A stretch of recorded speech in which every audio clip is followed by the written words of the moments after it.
Now these folks copying. Oh, wait. I mean, you can give me a They do 7. that word.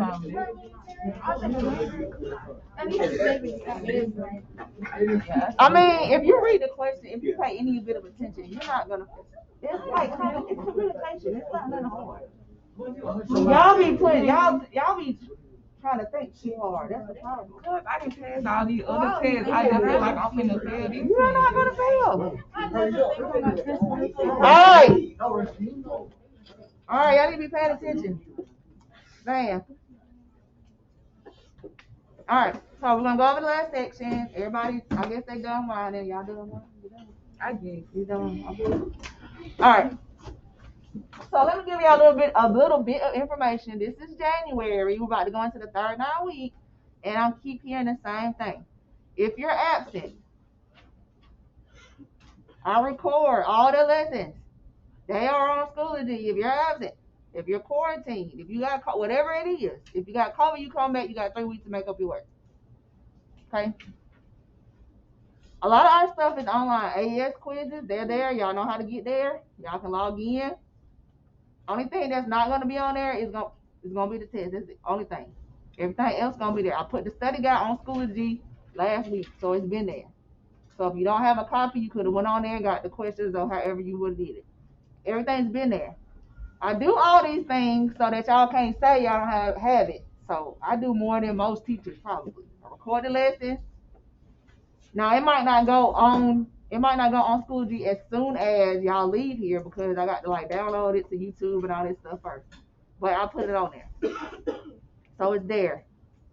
Also, if you're absent and it's any paper that I give you, it's gonna be right here in this absent work bin. You got a folder that has first period on it. So you need to look there. Coming in the day of the test talking about I ain't been here, I'm just gonna give you this blank look that I have and be like, it's in the absent work bin. Or it's on Schoology, because that's all I'm gonna say. So this has been the same thing over and over and over and over again. And I did tell y'all when we met the other day, if you want to go ahead and look at the AES website and get the answers, y'all could have went ahead and did it. I remember telling y'all that. But I did say we're gonna go over this last section today. I think y'all are thinking too much. It's not that hard. My second and sixth period did it yesterday. That we did the exact same format, went over the last section. I gave them time. They took the test. Majority passed. People that don't pass are the people that never come to school. I mean, because how could you? You're never here. That's the people that don't pass the test. Or you just be here, but you're not really here. Or you be here and you just stare at me for the whole time I'm up here and you don't write anything down. Then of course you're not going to pass. But if y'all write stuff down, y'all pay a little bit of attention, you should be fine. I think y'all just think too much. Just make sure you read the questions carefully. All right. So last Telephone section. communication. All right. So you got telephone communication. Telephone conversation may be the first communication that patients have with the healthcare agency. This initial conversation can create an impression that patients may hold on to for the rest of their connection with the agency. So all healthcare workers should be trained in and use proper telephone etiquette. All healthcare workers should be trained in and use proper telephone etiquette. True.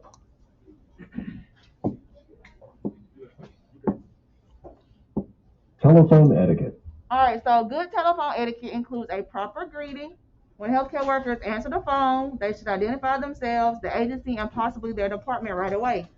For example, good morning, this is Cameron Peters in cardiology at St. Paul's Hospital. How can I help you?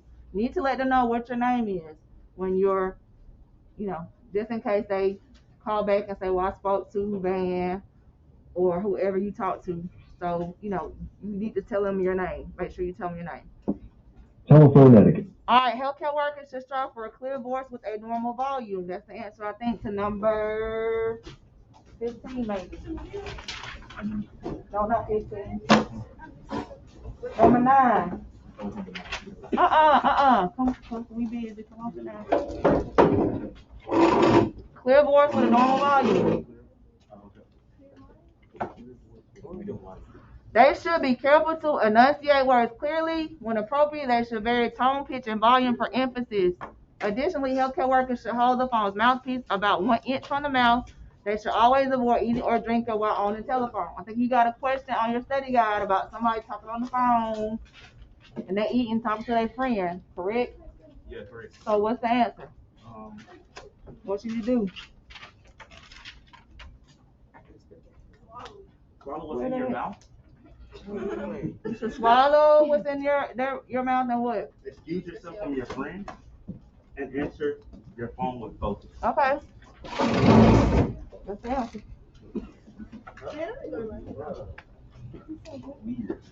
Will you repeat yourself? Will you repeat yourself? Repeat myself. Swallow what's in your mouth.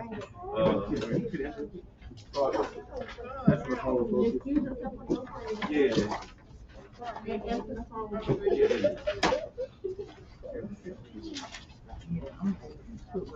I can write on the piece of paper. I'm trying to figure out how y'all. Never mind. I ain't getting no study. Study guide has been on Schoology since last week, and absent work being right here with the stuff in it. They've been here. Ben's been here. Been right here all the time, right there. There's absent work being.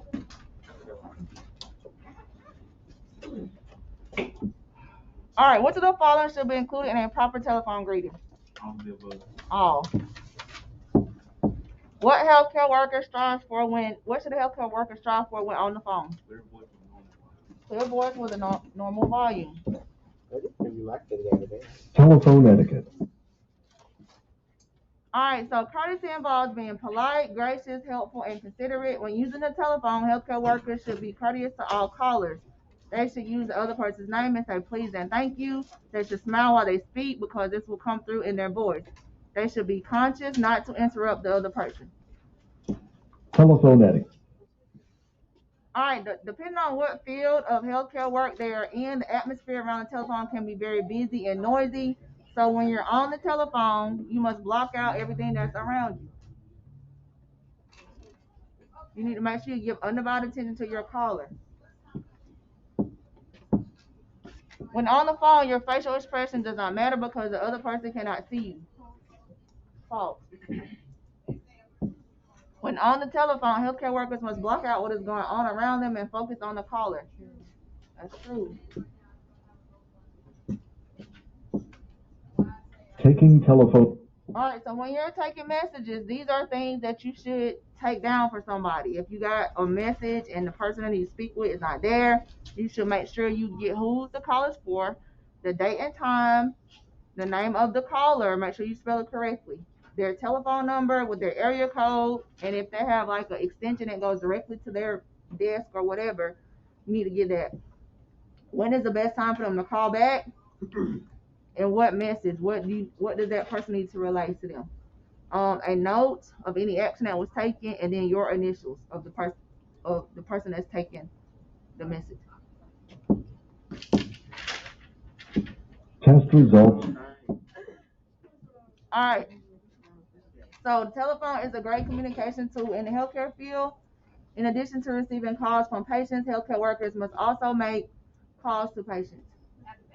Thank you. Thank you. Healthcare workers should use proper telephone etiquette when calling patients to remind them of appointments, to follow up on treatment, and to give simple test results. So the telephone should not be used to communicate bad news or complex information. So if something is wrong, they're not going to tell you over the phone. I'm going to want you to come in. Telephone is often used for triaging. So what that means is they'll try to see like how severe your symptoms are, what you got going on. If you need to go to like emergency, they'll direct you to go to emergency. If it's something they can wait until they can get you in, and they'll let you come in. That's how triage works. That's the same thing when y'all go to the emergency room. People complain about having to wait and wait and wait. It's because people that come in, on ambulance, having chest pain, anything severe, they're going to get bumped to the top. And that's how everybody gets bumped down, because they're triaging. So more serious it is. So that's what they're telling people, especially now in the pandemic. If it's something that you can go to urgent care for, which urgent care everything's full now, but urgent care for, because everybody's trying to go get COVID testing, they want you to go there or try to go to your doctor, because the emergency rooms are getting overflowed with people that are having COVID-like symptoms and stuff like that. So that's how you have those long wait times. Which of the following should be included when taking a phone message? All of it. Telephone is a great tool for communicating bad news and complex information.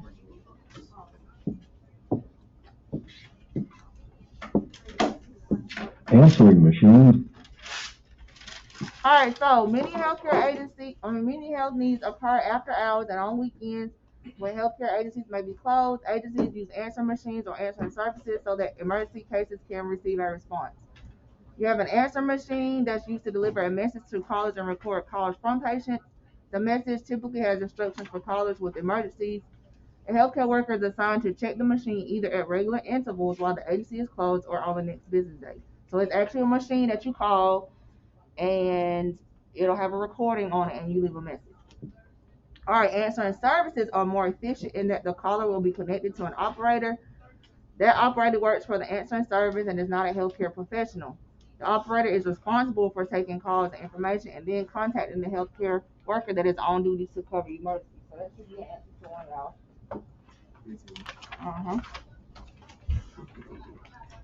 So that's answering service.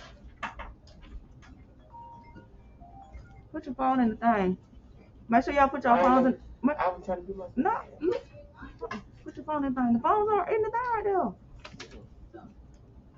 If you have your phone, make sure you put it in the. Put it in the thing. Y'all got a test today. Y'all just not trying to do y'all study guide. My study guide. This is my stuff for my study. But why your stuff not done? Because I don't have to do. Why? Cause you been here though. You was here the other day. Yeah. I'm just not getting the notes last night. And the recordings have been here. I didn't know that. Let's put the phone in the thing.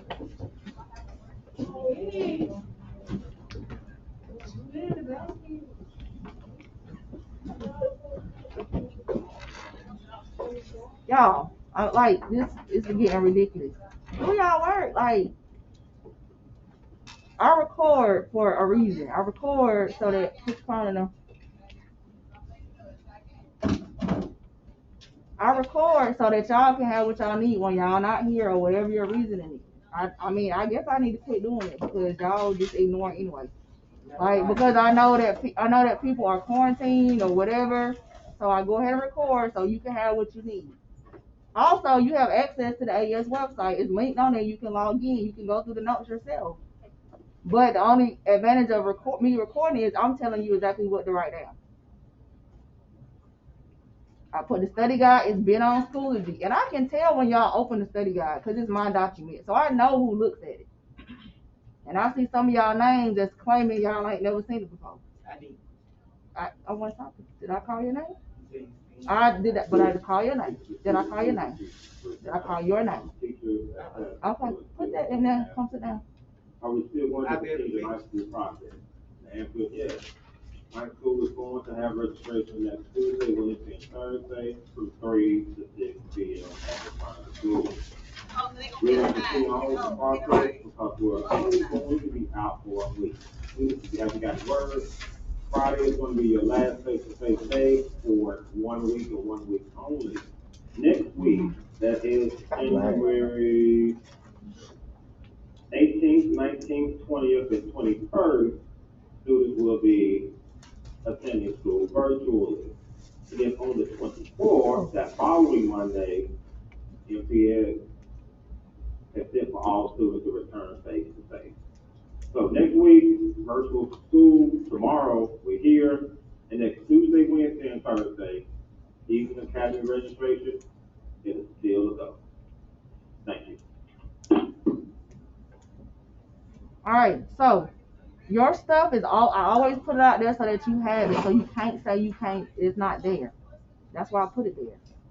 All right, like it's like a broken record. Every time we got something that needs to be turned in, I got a test, something due, and I get all these excuses. I put them there so y'all can have it.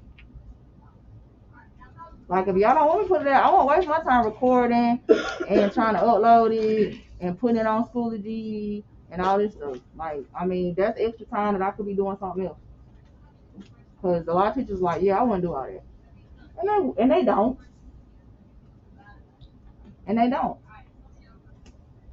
So some of y'all, I have seen your names on, because y'all have looked at this. I can tell when y'all look at it, when y'all open it. It tells me.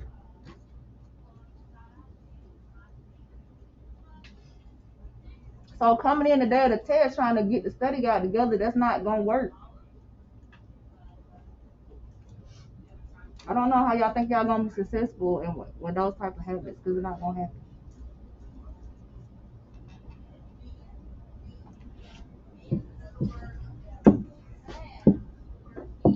Which type of telephone answering system is more efficient in that the caller will be connected to an operator?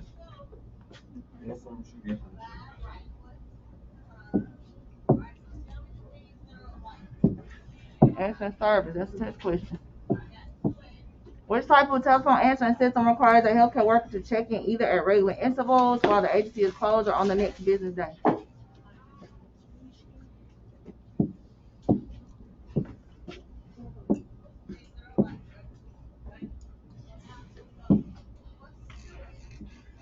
What your electronic? All right, so in addition to the telephone, there are several other ways to communicate technologically in the healthcare industry. Some of these are, you have ARUs, which are automated routing telephone systems. You have paging systems, cell phones, faxes, and email. Automatic route. So ARUs have different telephones that can be answered simultaneously. So you have a recorded message that provides a series of directions. So when you call some of these places and they're like, you need to speak to medical records, press 1. You need to speak to a nurse, press 2. That is what an ARU is.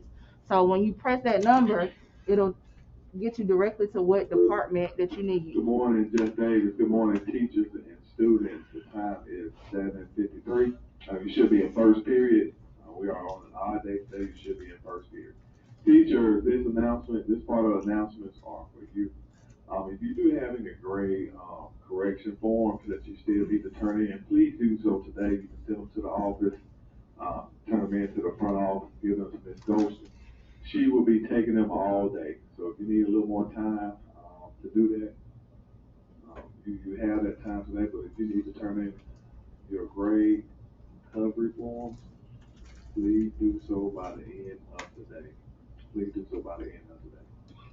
Again, just turn them in, because it should be open today for you so you can go in and make some corrections. But we need those today. Also, the ones who responded to the email, I think a couple of days ago about a Wi-Fi device, we'll be contacting those who responded and arranging a time for you to come out today and pick those up. Teachers, you all got the email yesterday, so we all know what's going on. So we're coming up with a plan for those students who do not have a device at home. We're going to come up with a plan to make sure that they have something to take home with them. It could be today or it could be tomorrow. But we want to make sure that we give those students who don't have anything at home first priority to receive a device. So more instructions will be coming to you later on today. Ms. Golston and Ms. Peterson, along with others, will be working with everyone here today to make sure that takes place. So the goal is for the students who do not have anything at home, any device to use at home, those will be our top priority, because there's still a lot of students here that have devices from last year at home. A lot of you, we know who you are. Every time you log in, we can tell. So we're going to find those students who need the device that don't have anything at home, make those students a top priority, and then we'll go from there. But more details will be coming to you. Like I said, Ms. Golston and Ms. Peterson, they're working on it right now along with others, and we'll make sure that we get a plan in place to be able to send Chromebooks home with students that need them. Again, grades are due Monday. End of the 9 weeks is Friday. So it gives you an opportunity to finalize your grades all this weekend and also on Monday. We don't have a direct plan as of yet as far as the scheduling, similar to what we did last year. But we will make sure you know that by the time you leave on tomorrow. And more likely to be before then. So we'll have a schedule laid out, and what's expected of the kids and what's expected of you as well when you're working from home on next week. Just give us a little time. We just found out the same time you guys do, so just give us some time to get some things in order, but we'll do what's best for us. Again, good morning. Have a great day.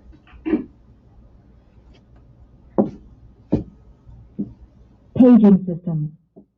Alright, so paging systems, you have pagers or beepers that are another effective way to communicate in the healthcare industry. So how pagers work is that healthcare worker will have a pager assigned to them. When somebody needs you, then they'll page the pager and you find a phone, you'll call back. Sometimes it can have like just numbers or it can have read messages, it just depends. We use them however area of the hospital that we worked in, they will have our pager number. So if their patient needed something or one of our patients needed something, they can page us. Alright,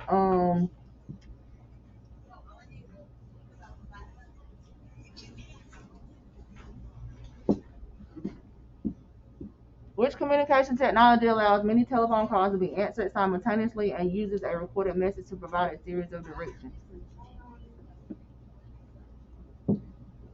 Right. Which communication technology beeps and displays either a digital message or a telephone number?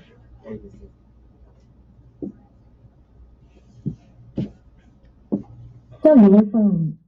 Alright, so unlike pagers, cell phones are two-way communication tools which make them very efficient.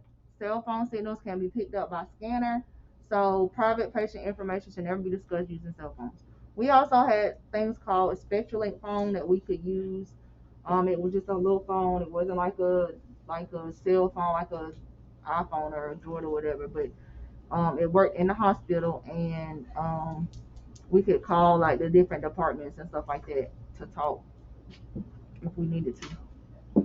Fax machines. Alright, so fax machines are another way to communicate in the healthcare industry. So how it works is you have a fax machine, which is what this is right here. So on one end, I'll have a fax machine, and say I want to send Felicia a message, so she has a fax machine on her end. So I need her number. So it's like it has a phone number that's assigned to it. So I would take my papers, if I got these papers I want to fax to her, I'll stick them up here. I'll put her number in, hit send, and it'll start coming through like this, like it's feeding through like a printer, and then it's gonna like make a copy, but it's gonna be on her end. So that's how the fax machine works. But you gotta have a phone number. So that's how the fax machine works. But you gotta remember some things about fax machines. You don't want to put any kind of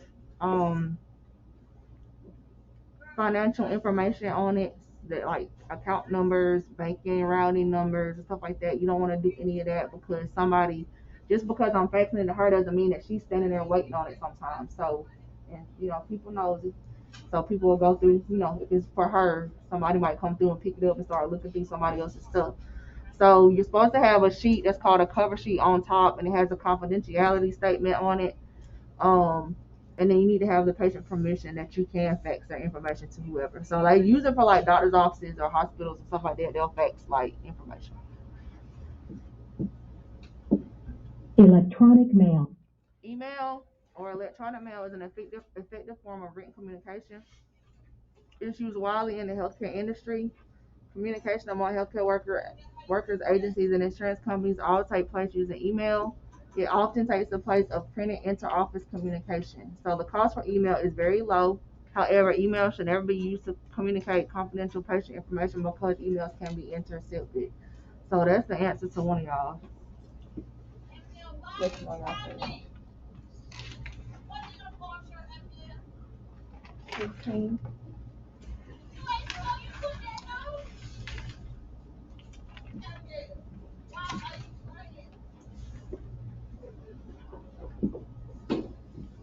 All right, which communication technology often takes the place of printed inter-office communication? Fax machine.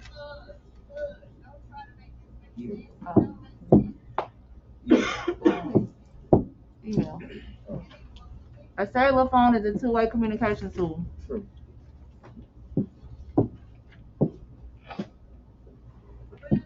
Which communication technology copies pages similar to a copy machine from one location and then prints a copy at another?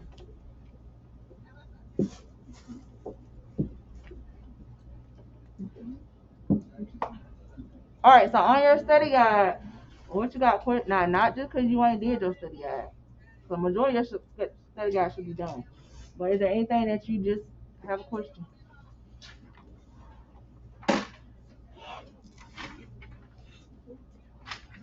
Y'all good? Yes. What? How was your first time? Or your first Fine. Okay, it's okay. Huh? I'm going through it. Can I use your study guide to explain? Can you use my study guide? No.